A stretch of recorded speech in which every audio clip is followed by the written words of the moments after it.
Common দুইটা প্রশ্ন। একটা হচ্ছে যে ভাইয়া আমরা হচ্ছে কোন কোচিং এ হচ্ছে ফাইনাল মডেল টেস্টের জন্য অ্যাডমিট হব। নাম্বার টু হচ্ছে যে ভাইয়া আসলে আমার যদি ভালো মতো চান্স পাইতে হয় বা আসলে আমাকে যদি প্লেস করতে হয়, র্যাঙ্ক করতে হয়, সেই ক্ষেত্রে হচ্ছে আমাকে কয়টা কোচিং এ হচ্ছে মডেল টেস্ট দিতে হবে, এই দুটো কমন কোয়েশ্চেন হচ্ছে আস্ক করা হয়। সো আজকের ভিডিওটা যেটা তোমার থাকবে, আমি একদম ওপেনলি, মানে তুমি বলতে পারো এটা কোনো পেইড প্রমোশনও না, বা তোমাকে অনেক সময় হচ্ছে অনেকে বলতে চাবে না ওপেনলি। তো আমার কাছে, তোমাদের আমি আগেও বলছিলাম যে আমার কাছে মনে হয়েছে যে আমি যখন ছিলাম স্টুডেন্ট হিসেবে, তখন আমি আসলে প্রত্যেকের কাছে কোয়েশ্চেন আস্ক করতে করতে হয়রান হয়ে যেতাম এবং পারফেক্টলি কোনো আনসার পাইতাম না। সবাই হচ্ছে সুপারফিশিয়াল আনসার গুলো বলতো যে এইটা এরকম এরকম হবে, এটা এরকম এরকম হয়, বাট আমাকে কেউ পারফেক্টলি জিনিসগুলো বুঝায় বলে নাই। এবং তোমাদের ক্ষেত্রে আমি দেখছি আগের বছর 23 ব্যাচ বা এই বছর 24 ব্যাচ, তারা হচ্ছে অনেক বেশি কোয়েশ্চেন আস্ক করো আমাকে ইনবক্সে যে ভাইয়া কোন কোচিং এ আসলে অ্যাডমিট হওয়া উচিত। তো আজকের ভিডিওটা একদম স্ট্রেট ফরওয়ার্ড ভাবে আমি প্রত্যেকটা কোচিং এর কোন জিনিসগুলো ভালো, কোন জিনিসগুলো খারাপ, এবং তুমি আসলে কোন কোন বিষয়গুলো দেখে ভর্তি হওয়া উচিত সেটা।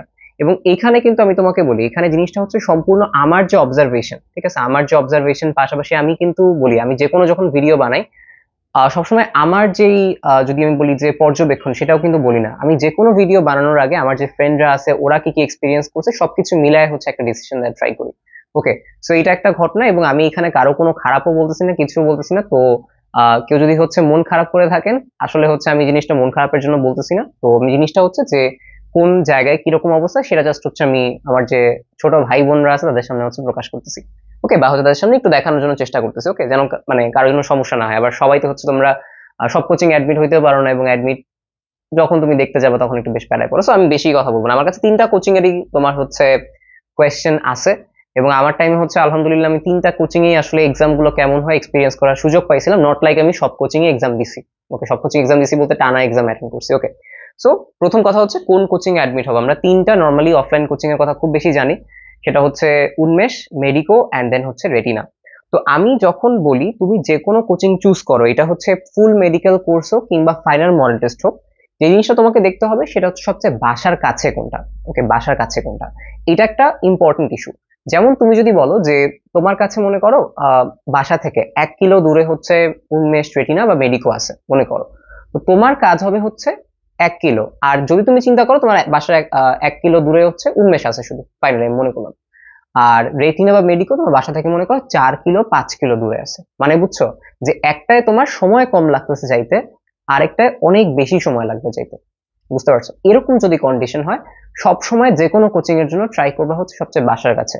কারণ অ্যাডমিশন টাইমে সবচেয়ে ক্রুশাল যে জিনিসটা সেটা হচ্ছে কি, সেটা হচ্ছে তোমার টাইম। ওকে, সো তুমি যদি মডেল টেস্ট দিতেই এত বেশি টাইম কনজিউম করো ডেইলি দিতে, তুমি বাসায় এসে কখন পড়বা, কখন তুমি হচ্ছে নেক্সট দিনের জন্য প্রিপারেশন নিবা? তাহলে মেইন ফোকাসটা কি হবে? মেইন ফোকাসটা হচ্ছে বাসার কাছে যেটা, সেটাই সবার আগে হচ্ছে অ্যাডমিট হবা। এটা সব সময় কোনো কোচিং, উন্মেষ, রেটিনা, মেডিকো, একটু ডিফারেন্স আছে অবশ্যই, বাট এই ডিফারেন্সের চাইতে তোমার নিজের পড়াটা বেশি ইম্পর্টেন্ট। এই জন্য সবসময় বাসার কাছের কোচিং এ অলওয়েজ অ্যাডমিট হওয়ার ট্রাই করবা। এবার আসো হচ্ছে এত কিছু বাদ দিয়ে ডিরেক্টলি আসি কোয়েশ্চেনের চেহারা নিয়ে কথা বলবো। প্রথমে কোয়েশ্চেনের চেহারা খুব বেশি ম্যাটার করে না, আবার ম্যাটার করে, বাট যেহেতু এটা আমি টাইপ অফ বলতে পারো একটা রিভিউ টাইপ ভিডিও যে তোমাদের কাছে কোনটা বেটার হবে, এই জন্য কোয়েশ্চেনের চেহারাটা নিয়ে যদি আমি বলি, আমি পার্সোনালি কোয়েশ্চেনের চেহারা হিসেবে সবচেয়ে বেশি আগায় রাখবো হচ্ছে উন্মেষকে। চেহারা বলতে নট লাইক আমি কোয়েশ্চেনের মান বলছি যে কে কেমন কোয়েশ্চেন করে। আমার কাছে এটা যেটা আছে, ওকে, এটা হচ্ছে উন্মেষের পেপার। উন্মেষের পেপারটা আমি সেম সিমিলার প্যাটার্ন পাইছি হচ্ছে মেডিকেল এক্সামে গিয়ে। এই পার্টটুকু, নট কোয়েশ্চেনের কথা বলতেছি না, আমি বলতেছি যে এইখানে এক একটা বৃত্তের সাইজ, কালার, তারপরে হচ্ছে এই সাইডের যে মার্জিন, তোমরা দেখতেছো কিনা জানি না, মার্জিন, তারপরে হচ্ছে উপরে যে একটু ওএমআর টাইপ ডিজিট কোড এগুলা সহকারে। তো আমার কাছে যখন ফার্স্ট এক্সামের পেপারটা আসছে, আমার সবার আগে আসলে উন্মেষের এই প্যাটার্নটি ফোকাস পাইছে। তোমার একদম সাইজ সেম থাকবে, এখানে যে বৃত্তগুলার সাইজ বা বৃত্তের যে ভরাটগুলো সেগুলো হচ্ছে ভালো। তো আমি যদি তোমাকে বলি কখনো যদি সুযোগ হয়, উন্মেষের হচ্ছে একটা পেপারের ওএমআরটা জাস্ট কালেক্ট করো, নট লাইক কোয়েশ্চেন, মানে কোয়েশ্চেন নিয়ে ওএমআরটা কালেক্ট করে ওএমআরে দাও। অন্য কোনো ধরো কোচিং এর কোয়েশ্চেন তোমার কাছে আছে, ওই কোচিং এর কোয়েশ্চেনটা আনো, ওএমআর এটাতে দাগাও। কেন? এটা খুব সিগনিফিকেন্ট না, মানে খুব যে সিগনিফিকেন্ট দাগায় ফেললে খুব বেশি উপকার হয়ে যাবে জিনিসটা এমন না, বাট আমার কাছে মনে হয় এই চেহারাটা দেখা অনেকের জন্য হেল্পফুল হবে, যারা অনেকে হচ্ছে মানে একটু বলতে পারো যে ওইভাবে প্রেশারটা নিতে পারে না। এটা আসি হচ্ছে এবার মেডিকোডটায়। মেডিকোরটাও অলমোস্ট সেম, বাট মেডিকোর সমস্যাটা এই জায়গা থেকে হচ্ছে এইটা যে ওদের হচ্ছে বৃত্তের ঘরগুলো একটু বেশি ছোট। ওকে, বৃত্তের ঘরগুলো হচ্ছে একটু বেশি ছোট, খুব বেশি ইস্যু না, বাট এটা হচ্ছে অবশ্যই আমি চিন্তা করি যে কিছু সংখ্যক মানুষ থাকবে যাদেরকে একটু সমস্যা পড়তে পারে। তো আমি জাস্ট একদম একদম রুট থেকে হচ্ছে তোমাকে জিনিসগুলো বলতেছি। আর ফাইনালি হচ্ছে যেটা হচ্ছে তোমার রেটিনার ক্ষেত্রে হচ্ছে আমার মডেল টেস্ট বইটা আছে। রেটিনার ক্ষেত্রে মডেল টেস্ট বইয়ে অলমোস্ট সিমিলার, বাট এটার সাইজ আবার একটু বড়। বুঝতে পারছো, আমি কিন্তু একদম মানে খুঁটিনাটি থেকে ধরতেছি প্রত্যেকটা কোচিং এর কি কি অবস্থা আছে। এবং এইখানে যে প্যাটার্নটা অবশ্যই উন্মেষ সবচেয়ে আগায়া। বাট রেটিনার একটা অসুবিধা আমি তোমাকে বলি, ওদের এই যে মডেল টেস্ট প্র্যাকটিস বুকটাই গুড ইনাফ ভাবে হচ্ছে সবগুলো দেয়া আছে, মানে এইখানে সুন্দর মতো সোজাসুজি আছে। বাট আমি যখন তোমার হচ্ছে ফাইনাল মডেলস দিতে গেছিলাম, ওদের কোয়েশ্চেনটা এরকম সোজা থাকতো, ওই মাঠটা এরকম বাঁকা থাকতো। মানে যখন ফাইনাল মডেলস বাঁকা বলতে এরকম যে 1 2 এমনে শুরু হইতো, 1 2 3 4, মানে এদিক থেকে এখানে যেরকম সোজা আছে না, ওইখানে এরকম হচ্ছে বাঁকা ভাবে হচ্ছে শুরু হইতো। তো এইটা আমার কাছে একটু অড লাগছে এমসিকিউ দাগানোর টাইমে রেটিনার জন্য। বাট এইখানে যেগুলো ওরা তুলছে এগুলো হচ্ছে গুড ইনাফ, ভালো। তো আমি যদি তোমাকে এখান থেকে প্রথম কথা বলি যে কোয়েশ্চেনের পেপারের চেহারা হচ্ছে কারটা আগানো, অবশ্যই হচ্ছে এখানে উন্মেষেরটা। বাট এই একটা কথা বলবো যে এটা খুব বেশি সিগনিফিকেন্ট না। তোমার যদি মনে হয় যে না তোমার খুব বেশি সমস্যা হবে না, তাহলে তো কোনো সমস্যা নেই, কোনো একটা গুড মানে খুব বেশি সিগনিফিকেন্ট ক্রিয়েট করবে না এটা। আর নাম্বার 2 হচ্ছে যে পরেরটায় আসি, যেটা সবচেয়ে বেশি ইম্পর্টেন্ট, সেটা হচ্ছে কি যে ভাই কোয়েশ্চেনের চেহারা নিয়ে তো বুঝছি, এখন কোয়েশ্চেনের মান কেমন, এইটা হচ্ছে সবচেয়ে বেশি ইম্পর্টেন্ট একটা কোয়েশ্চেন। দেখো, সবার আগে আমি যদি বলি যে তোমার দুইটা কোচিং হচ্ছে এক্ষেত্রে আমি আগায় রাখবো। আমি আগের কাকে আগায় রাখছি? উন্মেষকে। বাট ওটার অল্টারনেটিভ আছে, তুমি চাইলে হচ্ছে কালেক্ট করে নিতে পারবা। বাট কোয়েশ্চেনের মানের বেসিসে সবচেয়ে বেটার আমার কাছে রেটিনা লাগে, মানে আমার কাছে লাগছে। কেন বলি, ওদের কেমিস্ট্রি এবং ফিজিক্স ওয়ে আউট ইজিয়ার হয় তোমার রেটিনার জন্য, যেটা তুমি মেডিকেল এক্সামে পাবা। ওকে, বাট ওদের বোটানি আর জুলজি যে এক্সাম গুলো থাকে এটা বেশ টাফ হয় বলতে মোটামুটি টাফই হয়। তো তুমি একটা ফ্লেভার পাবা মেইন এক্সামের আগে যে হ্যাঁ আমার তো ইদানিং সময়ে বোটানি জুলজি হার্ড আসতেছে আর ফিজিক্স কেমিস্ট্রি হচ্ছে ইজি আসতেছে। তো আমাদের টাইমে কি হয়েছিল মনে আছে? আমাদের টাইমে কিন্তু অনেক বছর পরে বোটানি জুলজি একটু হার্ড হয়েছে আর ফিজিক্স কেমিস্ট্রি সোজা ছিল। তো একটা সুবিধা রেটিনার ক্ষেত্রে এটা ছিল যে রেটিনা এই দুইটা হার্ড করতো আর এই দুইটা হচ্ছে ইজি করতো, এবং কোয়েশ্চেনের মান স্ট্যান্ডার্ড। ওকে, মানে স্ট্যান্ডার্ড বলতে তোমরা যেটা আর কি বলো যে মোটামুটি যেগুলো আসার মতো আর কি, সেই জিনিসগুলোই কোয়েশ্চেন করে। সো আমি এখানে রেটিনাকে অবশ্যই একটা আপার হ্যান্ড দিব। নাম্বার 2 হচ্ছে অনেকে সিমিলারলি রেটিনাতে না দিয়েও মেডিকোতে দিছে। মেডিকোতে তারা বলছে যে হ্যাঁ মেডিকোর হচ্ছে অনেক বেটার ছিল, এবং আমিও মেডিকোতে এক্সাম গুলো দিয়েছিলাম, আমার কাছে মোটামুটি স্ট্যান্ডার্ড লাগছে, মোটামুটি হচ্ছে ভালোও লাগছে কোয়েশ্চেন গুলা। কিন্তু আমার কাছে টু সাম এক্সটেন্ট মেডিকোর কিছু কোয়েশ্চেন অনেক ইজি লাগছে রেটিনার চাইতে। ওকে, সো মেডিকো এরপরে আসে। নাম্বার 3 হচ্ছে উন্মেষ আমি সবার কাছে শুনছি যে উন্মেষে হচ্ছে একদমই ইজি কোয়েশ্চেন আসে, একদমই ঠিক আছে, ফাইনাল মডেলসটা একদমই ইজি কোয়েশ্চেন আসে। এবং আমি যেটা বিশ্বাস করি এর অন্যতম কারণ হচ্ছে উন্মেষে আসলে ইঞ্জিনিয়ারিং যারা থাকে তারাও হচ্ছে অনেকটা এক্সাম দেয়, তো একটা ব্যালেন্স করতে হয় তবে একটু বেশি ইজি করা হয়। এটা হচ্ছে উন্মেষের কেসটা, এটা আমি বলো আমার কাছেও ফেস হয়েছে, এবং আমি যাকেই জিজ্ঞেস করছি, আমার ফ্রেন্ডের যাকেই জিজ্ঞেস করছি উন্মেষে কখন এক্সাম দিলি, ভাই একান্ত ইজি কোয়েশ্চেন। ওকে, তো আমি যদি কোয়েশ্চেনের মান থেকে বলি, কোয়েশ্চেনের মানে আমার পর্যবেক্ষণ অনুসারে বা আমার কাছে মনে হয়েছে সেটা হচ্ছে কি রেটিনা সবচেয়ে বেশি হচ্ছে এখানে একটা আপার হ্যান্ড পায়। নাম্বার 2 হচ্ছে মেডিকো, বা তোমরা যদি দুইটা একসাথে থাকো সেটা মেনটেন করতে পারো, মানে যে কোনো একটা প্যাটার্নেই কোনো। আর নাম্বার 3 হচ্ছে উন্মেষের কথা। ওকে, তো আমি কিন্তু 3টা পয়েন্ট হচ্ছে তোমাকে ডিফাইন করলাম কোনটা কোনটা বেটার। আচ্ছা, নাম্বার 4 হচ্ছে কম্পিটিশন কোথায় বেশি। এখন তুমি বলতে পারো যে ভাইয়া আমি তো এরকম একটা মানে জায়গায় এক্সাম দিব, তাহলে তো আমার হচ্ছে অনেক বেশি কম্পিটিশন লাগবে, তা আমি কম্পিটিশনটা কোথায় সবচেয়ে বেশি পাবো? আনডাউটেডলি আমি যদি তোমাকে বলি সবচেয়ে বেশি মাস অডিয়েন্স, অনেকে বলবে রেটিনায়, বাট আমি বলবো উন্মেষে সবচেয়ে বেশি মাস অডিয়েন্স। আমি নট বলছি কম্পিটিশন, মাস অডিয়েন্স। কেন বেশি আমি তোমাকে একটা নর্মাল কথা বলি, সবাই একাডেমিকে থাকতে উন্মেষে কোনো না কোনো ভাবে মানে উদ্ভাসে আর কি, ওইখানে কোনো না কোনো ভাবে সে অ্যাটাচড ছিল। ওকে, সবচেয়ে বেশি কোনো না ভাবে অ্যাটাচ ছিল। এবং যারা ইঞ্জিনিয়ারিং ক্যান্ডিডেট, ভার্সিটি ক্যান্ডিডেট, এরা কোথায় বেশি? উদ্ভাসের কোর্সগুলোতেই। এবং তারাই ফাইনাল মডেলস যখন ছাড়ে তোমার ইঞ্জিনিয়ারিং কোর্সের সাথেও তারা ফাইনাল মডেলস গুলো দেওয়ার একটা স্কোপ দেয়। বুঝতে পারছো? তো যারা ইঞ্জিনিয়ারিং ক্যান্ডিডেট তোমার সাথে বসবে, তো মানে অবশ্যই বসবে ইঞ্জিনিয়ারিং ক্যান্ডিডেটরা, ভার্সিটি ক্যান্ডিডেট তারাও বসে। আর ফাইনালি হচ্ছে মেডিকেল ক্যান্ডিডেট যারা অলরেডি অ্যাডমিটেড থাকে তারা হচ্ছে কি এখানে বসে। তো সবচেয়ে বেশি সংখ্যা, এটা হচ্ছে আমার কাছে যেটা দেখছি উদ্ভাস বা উন্মেষ যেটাই বলো আর কি, এখানে উদ্ভাস লিখছি আমি, বাট উন্মেষে হচ্ছে সবচেয়ে বেশি অডিয়েন্স। বাট কম্পিটিশন কোথায় বেশি? অডিয়েন্স বেশি থাকলে কম্পিটিশন হবে জিনিসটা এমন না। যারা একদম সোললি মেডিকেল প্রিপারেশন নেয়, এবং বেশিরভাগ ভালো স্টুডেন্টরাই তোমরা দেখবা যারা মোটামুটি কম্পিটিটিভ এনভায়রনমেন্টে, তারা কোনো না কোনো ভাবে রেটিনায় গিয়ে এক্সাম দেয়।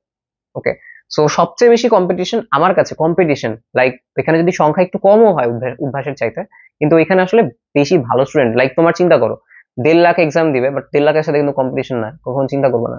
1.5 লাখের মধ্যে আসলে কম্পিটিশন হয় হচ্ছে 25,000-এর মধ্যে, 25 থেকে 30,000, যারা আসলে অ্যাকচুয়ালি পড়ালেখা করে, বাকি কেউ পড়ালেখা করে না, সত্যি কথা। ঠিক আছে, তোমার ওই 25 থেকে 30,000-এর মধ্যে থাকতে হবে। সো এই যে 25 থেকে 30,000, এদের মধ্যে ম্যাক্সিমাম পোর্শনটা আসলে রেটিনাতেই থাকে। তো রেটিনা হচ্ছে এদিক থেকে একটা আপার হ্যান্ড অবশ্যই পাবে, কম্পিটিশনের দিক থেকে তাদের র্যাঙ্ক দেখে তুমি একটা আইডিয়া পাবা, খুব ভালো একটা আইডিয়া পাবা রেটিনার র্যাঙ্ক গুলো দেখে।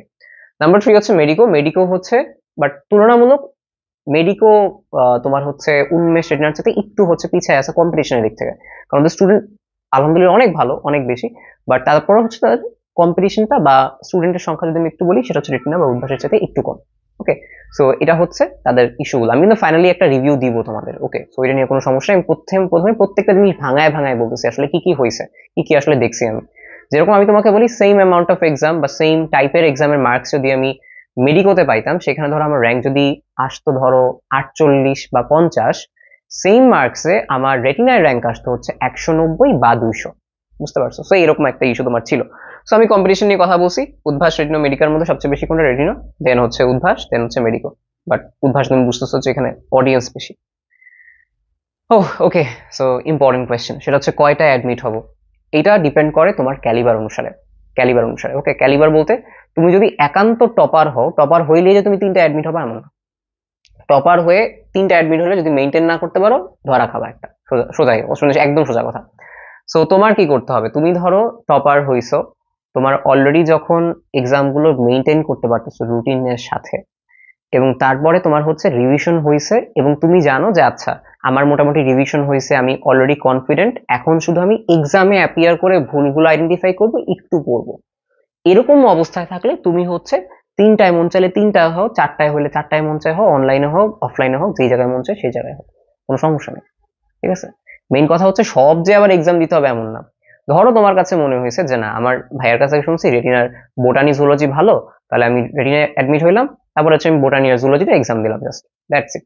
ওকে, সো এটা কোনো সমস্যা নেই কোনো। অথবা তোমার কাছে মনে হলো আজকে আমার ওই কোচিং এর সাথে মিলছে, আমি ওই কোচিং এক্সাম দিলাম, মেইন কথা তুমি এক্সাম দাও। ওকে, এটা হচ্ছে আমি করছি, আমার অনেক ফ্রেন্ডদের, আমি আজকেও যখন ভিডিওটা করতেছি, আমি কিন্তু আসার সময় প্রায় তোমার আমি 8 জনকে জিজ্ঞেস করছি, 8 জন। ওকে, এদের ভিডিও তোমরা পাবা। আমি কিন্তু জাস্ট চুপচাপ হচ্ছে আসি বা ভিডিও কম বানাইতেছি, কারণ হচ্ছে আমি বললাম তো, আমি একদম অ্যাট র্যান্ডম আমার নিজের ওপিনিয়ন কখনো হচ্ছে দেই না।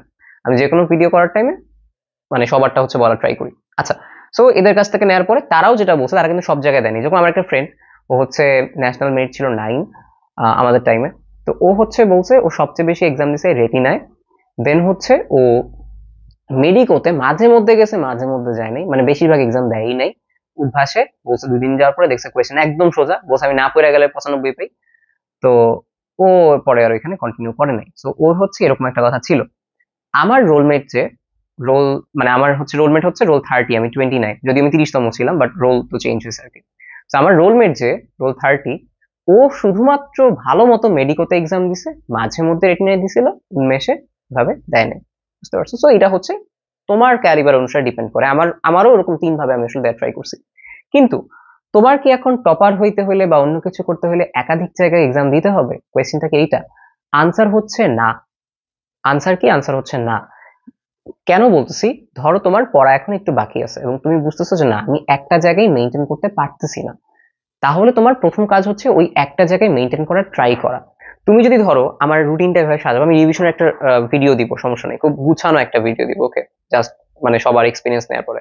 সো তুমি হচ্ছে কি করছো, তুমি ধরো হচ্ছে এখানে যেটা করছো সেটা হচ্ছে কি, যে তোমার যেই প্যারা খাইতেছো যে জায়গায়, তো তুমি প্যারা খাইলা, বা ধরো একটা কোচিং এ আসো, তার সাথে তুমি হচ্ছে পড়াটা আগানোর ট্রাই করবা, যে পড়াটা আমি কতটুকু কমপ্লিট করতে পারি। সবসময় ট্রাই করবা যে আমি অতটুকু পড়ে বা অ্যাটলিস্ট 70% সিলেবাস শেষ করে যেন এক্সাম অ্যাপিয়ার করতে পারি। বাকি 30% যতটুকু থাকে ওইটা হচ্ছে ধরো পেপার ফাইনালে ধরো 70% ক্লিয়ার করছো, সাবজেক্ট ফাইনালে গিয়ে 30% ক্লিয়ার করার ট্রাই করো, বা সাবজেক্ট ফাইনালে গিয়ে 10% ক্লিয়ার করার ট্রাই করো, বাকি 20% আবার ফাইনাল মডেল টেস্টে গিয়ে ক্লিয়ার করার ট্রাই করো। মানে বুঝছো? মেইন কথা হচ্ছে তোমার বাকি থাকলে বা কনফিডেন্সে একটু ল্যাক থাকলে নিজের পড়ার টাইমটা দাও। এটা আমার টেবিল। আমি হচ্ছে মানে যখন আমার কোনো কিছু মানে সমস্যা হয়, আমি অবশ্যই হচ্ছে সেলফ স্টাডির উপর হচ্ছে প্রায়োরিটি দিতাম, অর্থাৎ আমি এই টেবিলে বসে বৈশা হচ্ছে ভালো মতো সেলফ স্টাডি করতাম। ওকে, এটা যদি আমার পরের, মানে এটা এখন না, এটা হচ্ছে আমার পরের চান্স বা পরের টেবিল, বাট আমার আগে একটা টেবিল ছিল জাস্ট ফোল্ডিং একটা টেবিল। তো ওই ফোল্ডিং টেবিলটা হচ্ছে বসতাম এবং আমি সেলফ স্টাডিতে বেশি প্রায়োরিটি করতাম। তো তোমার কাজও এটা, একাধিক কোচিং কোনো দরকার নেই। আমাদের ডিএমসিতে প্রচুর মানুষ আছে যারা হচ্ছে জাস্ট অনলি একটা কোচিং এ ছিল। আমরা ধরো 3টা কোচিং এ ওই কম্পিটিশন দিয়ে অ্যাডমিট হয়েছে, বাট একটা কোচিং এ এক্সাম দিয়েও নিজের পড়াটা ঠিকঠাক রেখে ডিএমসি তে প্রচুর মানুষ আছে। 250 জনের, মানে আমাদের তো 230 জন চান্স পেয়েছিল, 230 জনের মাঝখানে আমি তোমাকে, মানে আমার দেখা গেছে আমি প্রতি 4 জনে মিনিমাম 2 জন পাইছি যারা বলছে যে ও জাস্ট একটা কোচিং এ মানে এক্সাম দিছে। ওকে, যেরকম আমার বাসার কাছে একটা ফ্রেন্ড আছে, ও হচ্ছে ন্যাশনাল মেরিট ছিল 167, সো ও হচ্ছে একটা কোচিং এক্সাম দিছিল। ওকে, ও রেটিনা এক্সাম দিছিল। সো এইটাই, মানে মেইন কথা হচ্ছে তুমি টপার হইলে দিতে পারো, বা যদি কনফিডেন্স থাকলে দিতে পারো, বাট অন্য কিছু হইলে, বাকি থাকলে অবশ্যই হচ্ছে কি করবে, অবশ্যই হচ্ছে তুমি এক জায়গাতেই এক্সাম দিবা এবং নিজের পড়াটা ফোকাস করবা।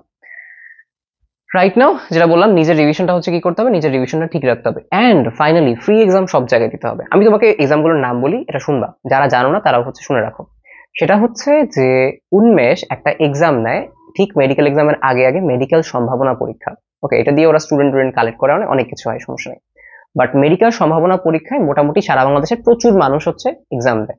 তুমি যদি একটা ফিল পাইতে চাও, অবশ্যই উন্মেষের মেডিকেল সম্ভাবনা এক্সাম দিবে, এটা ফ্রি, একদম 100 মার্কের উপর। মেডিকেলের হয়তো বা এক্সামের 10 দিন আগে নিবে, অফলাইনে হবে, বা অফলাইনে গিয়ে দিয়ে আসবা, যে যে যে যে কোচিং এ থাকো। এটা নাম্বার 2 হচ্ছে কি, নাম্বার 2 হচ্ছে রেটিনার একটা হয়, সেটাকে বলা হয় রেটিনা ডক্টর সান্ট।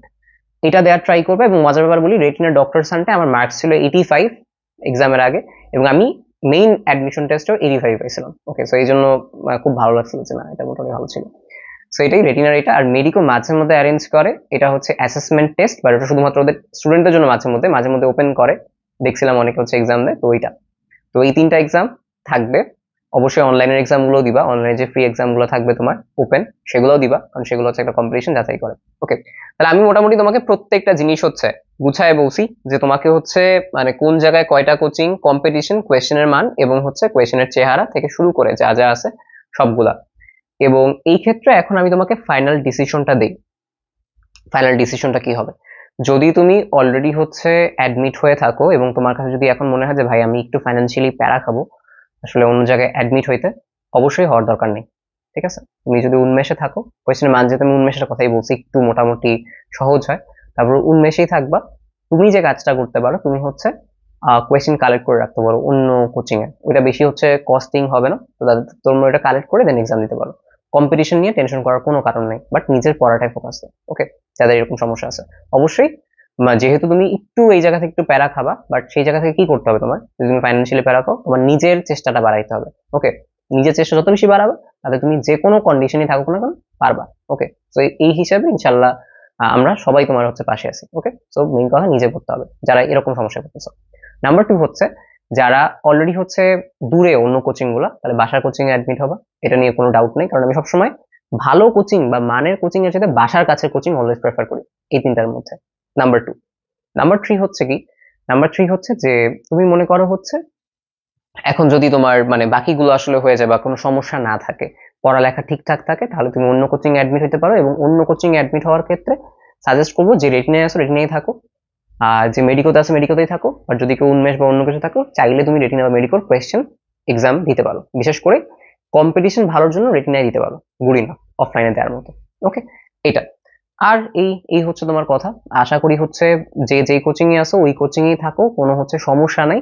বাট মেইন কথা হচ্ছে নিজের পড়াটা ঠিক রাখো। আমি আবার হয়তো এই সেম কথা বারবার রিপিট করতেছি, বাট জিনিসটা হচ্ছে খুব ইম্পর্টেন্ট। ওকে, সো আশা করি ভিডিওটা তোমাদের হচ্ছে অনেক বেশি হেল্প করবে। আশা করি জিনিসটা, এর ভিডিওর পরে আমার কেউ আবার ইনবক্সে এসে কেউ কিছু বলে কিনা ভয়ে আসছি, বাট আশা করি সমস্যা হবে না। আমার অনেকদিন যাবত ইচ্ছা ছিল এটা নিয়ে একটা ভিডিও বানানোর, কারণ তোমাদের তো বলছিলাম আমি একবার একটা কাহিনী, যে আমার হচ্ছে এই কোচিং সিলেক্ট করতে গিয়ে আমি বেশ প্যারা খেয়েছিলাম। ওকে, এবং তোমরা অনেকেই হচ্ছে মানে দেখা যাবে যে এই সকল কিছু না জেনেই জাস্ট দেখবা যে এখানে এটা দেন এরকম হয়েছে, তারা অ্যাডমিট হয়ে যাও। তো একটু তোমরা প্যারাই পড়ো, তোমরা যেন প্যারা না হয় এই জন্য হচ্ছে একটু রিস্কি একটা ভিডিও বানাইলাম। ওকে, সো আমার জন্য দোয়া রেখো সবাই। আমি হচ্ছে ইনশাল্লাহ একটা রিভিশন ভিডিও নিয়ে আসবো এবং ভিডিওগুলো অনেক বেশি গুছানো করার ট্রাই করবো। ওকে, তো আমার জন্য সবাই দোয়া রেখো। আল্লাহ হাফেজ সবাইকে।